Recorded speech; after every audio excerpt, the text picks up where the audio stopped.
Gentlemen,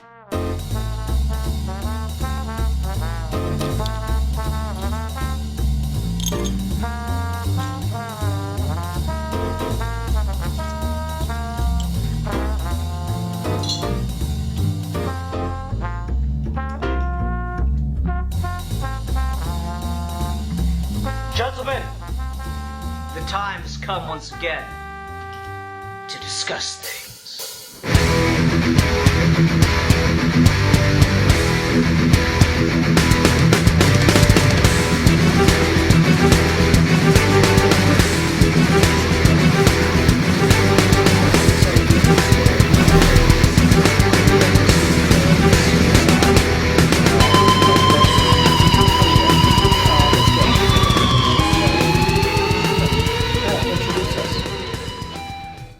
Everyone, welcome to another episode of Geeky Gentleman Character Discussion. Today I'm joined by our wonderful guest, Sid Part 2. I'm not a fucking guest, I'm just letting you introduce the show. You gave too much power, and now you have to take it back. God damn it. Hi everyone. So Alfie has picked our character discussion person today. Who are we discussing today? We're discussing someone who has an ego that can almost match mine. The Doctor's arch nemesis, the Master. You know, I've done a bunch of Doctor Who videos on my channel before. I don't think I've once done one with a British person, so I feel like totally underqualified right now. This is your baptism. Okay, alright. No, so like I like Doctor Who quite a bit, and the Master is one of those characters who, you know, my main exposure to Doctor Who was New Who, you know, Moffat, Davies, yada yada. And then I went back and I tried to watch some of the old stuff, and some of it I liked, some of it was but the Master was one of those characters who, it's weird because he is the villain in my controversial fave story, but also he's not the best outside of that or anywhere else. In my estimation. Alright. What are your general thoughts on the Master? Well, the Master is someone who I've always been kind of like really interested in ever since I was a kid. Whenever like Doctor Who episodes would come on a Saturday morning, and like it's obviously British tradition to sit down and watch them with tea. I'm that stereotypical, but it was just one of those figures where like I remember one of my key defining things that have like kind of shaped me as a storyteller, and just things I've always wanted to be interested in fiction, is the twist at the end of like Utopia, where like he says, "I am the Master," and like he regenerates into John Sim. And then that whole arc, I remember that was the first time I was like legitimately like on the edge of my seat week to week for like a piece of fiction, and like that was very like formative for me. And so from that point on, I've always been interested in the Master, even if as I've got older and I've looked back on certain stories, I can see flaws here and there, and like character arcs I would have done differently or things I don't agree with. But I definitely think he's I'm always interested by the opposites of the heroes, like direct counterpoints. Your Venoms, your Spider-Mans, your Reverse Flash, your Flash, like those kind of just direct this character but twisted, but with all the abilities of that character. I always think works well, and in my opinion I think the Master is one of the best executions of that archetype, because he is such a clever reversion of the Doctor. See, I really do agree with that. And yeah, the series 3, like all leading up to the Master, and that whole finale where he wins for like a year or some shit. I can't remember how long he's in control of the world for, but it's like, it's legitimately compelling and crazy, and just everything is working against the Doctor. And yeah, that is some great storytelling. Let's talk about something that's not, but I still love it, probably more, and that's the End of Time. Yeah, You're an End of Time defender. To my grave, man. I respect that. You don't share it? No, it's one of those things that I can just geek out about it as well. Like it's one of those. It's very rooted in nostalgia for me, so I'm totally there with you. Okay, for me it's not. For me it's just, it was doing, like, I have a soft spot for things that, like, do what I want them to do, even if they don't do them well. Like, for a hot minute, I had a lot of respect for Batman v Superman. Because while in retrospect I can look back and like, that movie is really bad, it did like everything I wanted the DCEU to do. Which is like, okay, if you're going to try to catch up with Marvel, don't do it like Marvel. Don't do a Batman movie and a Superman movie and a Wonder Woman movie. Just like, do a Batman vs Superman movie and create the Justice League out of that conflict. Like that was, so even when something's going with the ideas or the takes that I think they should be going with, I can really, really get into them. And that's kind of how I feel about The End of Time. It's not good. It's got all these flaws to it, yada yada. But damn if that is not a great, like, ending to David Tennant's era, because I think that it almost, like, kind of encapsulates everything about his era, where it's, like, so many good ideas, so much shaky execution. Yeah, that's a good point. And so, like, the Master's in that, and I really, really like his character in that, where he's just, like, the last time we saw him, he was kind of on top of the world, and he had everything going for him. And this time, he's got nothing. He's, like, less than nothing. He's like, surviving on scraps. Like, that was just a really cool idea. And I thought that was a really, really good way to reintroduce him as, completely different than he was last time, but probably even more of a threat now that he's got nothing on his side. And then he's got, like, weird lightning powers. And his face turns into a skeleton, and he can jump really high. Yeah. It's one of those things where I feel like it has a lot of places with the Davies era that I think is kind of encapsulated with the Master, where he's got, like, a really solid take. Like you say, guy who's on top of the world, controlled everything. Now, how does the Master deal with being a homeless person? Like, how does the Master deal with having nothing and still trying to be a threat? Like, that's an interesting thing you could get to. Like, very intelligent storytelling you can do there. But they'd go the cheap way of just giving him powers to make him a threat. And I feel like that was more out of there wasn't a story purpose for that. That was more so just the writing yourself out of a corner because you couldn't justify how the Doctor couldn't beat him if he had no resources, which I feel like is a shame to the concept, and something I feel like is the Master's, like, downfall in a lot of Who, especially, like, series Who that's in the main canon and not, and has kind of limited by the constraints of being a primetime British TV show, rather than some of the Big Finish audio dramas and stuff like that, where they kind of take the Master and just go in a completely, like, much darker direction with him.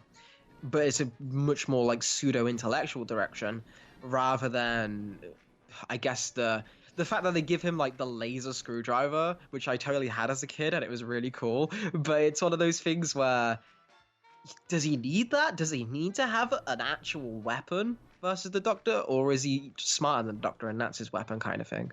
Mm-hmm. And I do really, really like that about the character, is he's got such that natural opposition. And so it was one of those things where I was really excited to see him come back after The End of Time. And then they did, and it's hard not to just kind of confluate these things, but I feel like as much as the Master's handling in The End of Time is kind of, this summation of the Davies era, the Master's handling in what's the name of it? Heaven and Hell, something like that. Heaven Sent Hell. Yeah, Heaven Sent Hellbent. Yeah, Heaven Sent Hellbent. I feel like the Master, the Mistress's handling in that is kind of a culmination of the Moffat era, where it's like Moffat spent the whole fucking time like, I don't want to do the Master, or no, I don't want Matt Smith to battle the Master, I don't like the idea of the Doctor having arch enemies. I'm like, what the Moffat, shut the fuck up. I will never forgive him that I never got to see Matt Smith go against the Master. That's like one of my personal, like, I mean, everyone was doing it. Yeah, everyone wanted to, like, Benedict Cumberbatch to play the Master against Matt Smith's Doctor. It would have been great. And yeah, it never happened. So then when we finally get the master, it feels overdue and a little desperate because the Capaldi era is such a fucking mess and I hate it. It's just, we have to, by the time you get the master and doctor in Moffat's era, it doesn't matter because the doctor's just worse of a person, in my opinion. Like the master is probably just an improvement on the doctor and is the better person by the time you get to it. That's interesting because I kind of like that. I'm always of the opinion of I prefer my doctors more on the awful person side. I like my Doctor Who with that kind of conflict of he's a bad man trying to do good, or like because that's what I feel like Tennant did his best work. That's what I think Smith did his best work, and that's what Capaldi definitely does his best work, and Eccleston as well. All the new Who Doctors really nailed the we're just so old and so tired and just so done, but we have these moments where we like feel that all this is worth it kind of thing. And I feel like putting Capaldi, who you rightly say he is a worse person, I think that makes sense though, because then you get to bring him closer to the master and you get to have that reflection. I don't necessarily think it's executed well, but if I was to play devil advocate, I do think that's a good time to introduce the female master, and then like they bring in the idea of like a possible romance between them, or this connection that like they've always had, which goes beyond brothers or romance or anything. It's like a very specific like Time Lord societal thing that we can't understand. It's like that kind of level of a bond. I feel like that makes sense to bring that when the Doctor's at his lowest point, that he can then start to understand the master more, whereas the more noble doctors would have just been more eager to confront them. And there's this line in those episodes that I actually do really like, is when the doctors like got the Missy tied up, and it's when he's like named president of the Earth, and he's just like, you spent all those years trying to rule the Earth. Do you want to know the funny thing? And and then someone turns around and he's like, Mr. President, would you like to go on the call? And he's just like, I did it without even trying. Like, I like that shit for Capaldi delivering that, because it shows you that these are two very similar characters, but have very different worldviews. And it helps bring it more to again, it's one of those things that I'm giving the work more credit than it's there. But I can totally see the idea for why you would save the Missy until Capaldi turned up. Mm-hmm. I guess. It's just one of those things where I was so done with Capaldi. Like, I mean, from like his second episode, when he just let that dude die, like, it's always rubbed me the wrong way. So, just as it went on and things kept getting like just really irresponsible decisions on the Doctor's part, I got to the point where like I didn't believe that he wouldn't just go along with the shit Missy was trying to pull. Like, to be fair, it's been a long time since I've watched Heaven Sent Hellbent. I might be like misremembering stuff, but ultimately her plan seemed fine. As far as Capaldi's the universe. Yeah, but no one would die anymore, right? Wasn't that it, or some shit? Yeah, but they were all going to be Cybermen, which isn't cozy. Yeah, I don't know. Someone just tells me at that point Capaldi would probably have gone along with it. Well, from what you're saying, I'm feeling you're closer to Capaldi than you laid on, Buster. Yeah. I don't know. I felt so bitter by it. So just, I don't know. It always felt. I always had a really hard time accepting the Moffat take on the Master at first, and then it did a thing, and I'm not sure if it's intentional or not, but like John Sims the Master, David Tennant tries to save him, and he's like, no, we can travel together, I can redeem you, and he says something like, and be your pet? No. And then like kills himself. And then, like, Missy becomes Capaldi's pet. Like, to the point where she's even kept in a cage in his final series. And that bugged me, because Like, he's really, really trying to redeem her. And she's trying to let him. And it kind of, I don't know. That always kind of bugged me.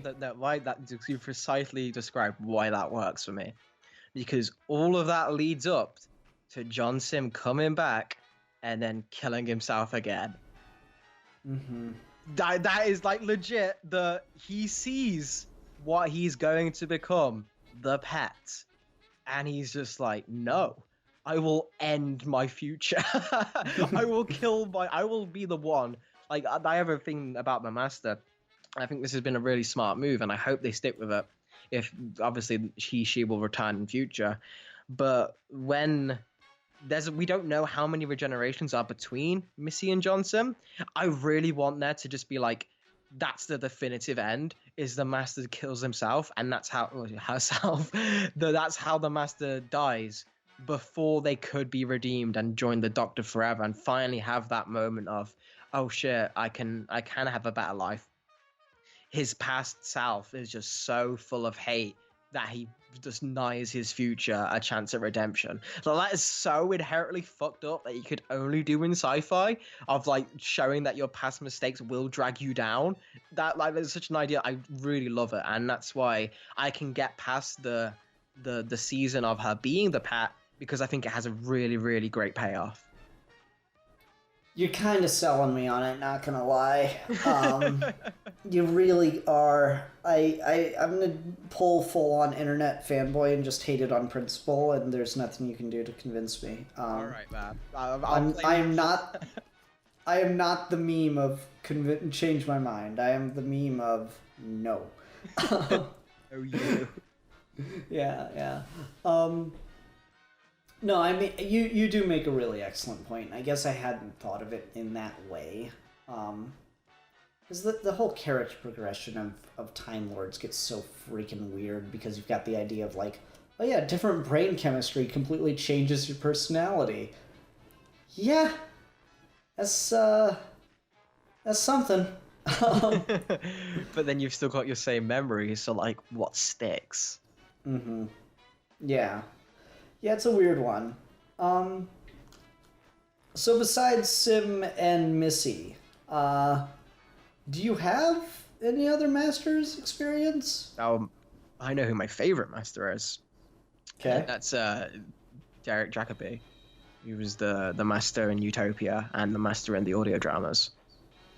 He is haunting as the Master, and it's something I wish could reach a wider audience, because it is such a niche thing, like the Doctor Who audio dramas. But recently Big Finish did a series where they released audio dramas of the Time War, and one of those things is the War Master, and it's like a box set with like 4 audio dramas with full cast and everything, and it's like exploring what the Master was up to during the Time War, and it gets so dark and like Black Mirror-esque kind shit, but for Doctor Who, and I love it. It's one of those things where like it really shows you, it showed me for the first time, like, oh no, the Master is like a really great foil to the Doctor, because in this one they like give him a companion, and like he starts off the first episode pretending to be the Doctor, to hide from the Time War. Like he like greets the people, and Jared Jacobi's really good at delivering this, because he gives such a nice, you know, at the beginning of Utopia where he's pretending to be like, he thinks he's a nice gentle old man, and he's like really lovable, and like he gets all excited, and he's like a nice kind scientist guy. Like the Master uses that when he wants to pretend to be the Doctor to civilizations that don't know him. And he uses it to manipulate them, and like this whole thing, he's like, say, oh, I'll save you refugees from like this horrible Dalek invasion, and like, he plays the whole thing straight until at the end it's revealed that he was just using them as bait so that the Daleks would go to them and let him escape. Jesus. Yeah, the best one. I don't even want to say too much about it because it's so good. I would really recommend people listen to this, but there's one called the Skyman. And in this, the Master has a companion called Cole that he's taking around. And this is during the Time War, and Cole's like a medic, and he's like, we got to do something. We got to try and save someone. The Master's trying to explain to him like how futile that is, and like this is a war through time. You can't stop it. But you know what? Fine, sure. Pick a planet. So he's like, he puts on a list of planets. Like, you go there and you try and save that planet. I'm gonna be there, but I'm not gonna interfere. I'm gonna set up a wine vineyard and just watch. And it gets. He's just the Master sitting there with grapes, making his wine, as everything goes to shit, as his companion tries to heal this planet, and it keeps making things worse and worse and worse until it gets really, really dark. And then by the end, the Master's just like, see? Told you it wasn't worth it. It's so nihilistic and like so just really informs the character compared to the Doctor, who brings people with him to show them like the joy of the universe and to feel that again, whereas the Master brings people with him to kind of prove himself right that the universe is fucked. Man, I do really like. I tried to get in the Big Finish audios for a while, and they just got way too expensive. But damn, that sounds good. No, legit. It's one single box set, and that's what I would recommend out of all of them. It's like the writing quality leaps ahead of all the other shit they've done. It's really like, can I just have this be the series, The Master Who? Like, it's really, really fucking interesting, and I feel like that's why the Master appeals to me so much, because he lets you do that. He lets you explore those ideas with the conceit of Doctor Who that you would never normally get the Doctor do. Like, Capaldi kind of still did that shit, but I feel like once you have a villain specifically doing that, maybe that could help you get over like the issue of like, this is really irresponsible, because like, yeah, it's meant to be. It's the villain kind of thing. Yeah. Yeah, I think that might be the thing that does it for me then. Because, like, the Master as a foil for the Doctor is... I feel like this is where Moffat's take was wrong, right? He had that whole thing of, oh, I don't like the Doctor to have an archenemy. He's just too big for that. And I'm like, shut the fuck up! I don't remember where I heard that from. It might have been someone paraphrased it, and I'm just angry for no reason. But at the same time, you hear it, and it's like, no, I can believe it, given the way you wrote it, because you did the shit with the Daleks too. But like, the idea that like Moffat was just not able to really get the Master on the same level that he could get the Doctor. And kind of show, no, the thing that makes an archenemy like the Master so terrifying is that they are on that same scale as the Doctor. Like, I don't know. Here's a cool headcanon. What if every time the Doctor goes and has a little fun adventure and saves the day and everything, and then TARDIS is away, Master just like shows up and fucks it all up again? Yeah, like in different points of history, everything that went right and wrong in the universe's history will eventually be boiled down to just those two interfering with each other unintentionally, with different timelines inverted, and so they never actually realize it. But it's just like a grand cosmic horror that the universe is just a statement of the war between the Doctor and the Master. When at that point they literally become God and the devil. Yeah, like, and like it gets to that point where like there's that thing like Moffat says that the word Doctor comes from the Doctor, but like, you could then just easily just say the same thing about the Master and then devolve that even to God and the devil. Yeah. Oh man, Adam and Eve were his companions. But he didn't want him to know how to work the TARDIS, and the Master was like, "No, come here, I'll show you." And then It works. That's scary how well that kind of fits. It's one of those things where I'm always with this with Doctor Who. It's just, I feel like it's got such potential to explore other ideas, and in those rare moments, in those rare episodes, it really does try. And that's what I really like with the Davis era. Like, End of Time, you could rip it apart if you wanted to, but I will agree with you, it shoots for the fucking sky. Like, it goes the biggest it possibly could get. And still the best Doctor death. yeah, it's one of those things where like it's for some reason he survives the fall. I like the fan canon explanation for that, because the fourth Doctor died from like from falling off like a really high height. So like every regeneration, he just becomes immune to what glass killed him. Oh, that's a cool idea. So he just like that's how David Tennant could just keep falling from shit. Fucking bump on the head. Yeah. Yeah. Yeah, I tend to think that too. And like the Master in those episodes, in those moments, is just so damn intriguing. Now I'm trying to remember. Is the Master in the Five Doctors? I think so.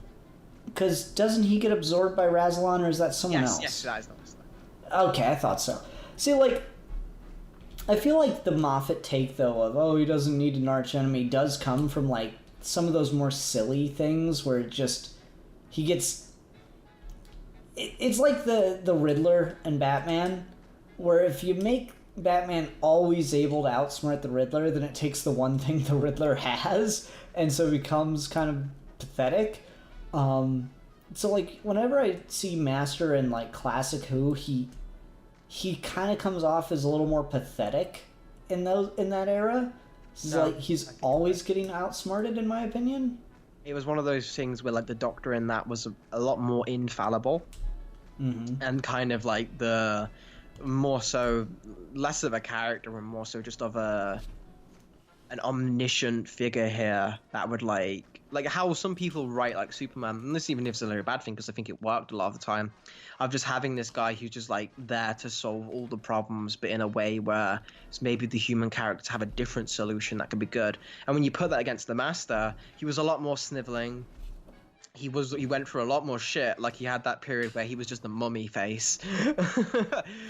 It was very much Moffat being more really into the classic Who take and trying to bring that up. I can definitely see why he's like, oh, the Master barely showed up. He doesn't count as his arch nemesis, which is true. The Master, like, really has a lot more if you're looking by years, he has a lot more appearances in New Who in frequency, even though he still feels quite spaced out, than he ever did in the original series. Like, you go like 10 years without the Master showing up. Wow, that's so weird to think about. But, like, I don't know if that really counts, because New Who updates more frequently than Old Who did. So, like, that's one of those things where you say that and it sounds actually really impressive, but I guess the better way to do it would be by, like, episode numbers as opposed to years between episodes kind of thing. That makes sense. Because the serialized format of the old format of Who kind of changes things. Because, yeah, it's weird to think about.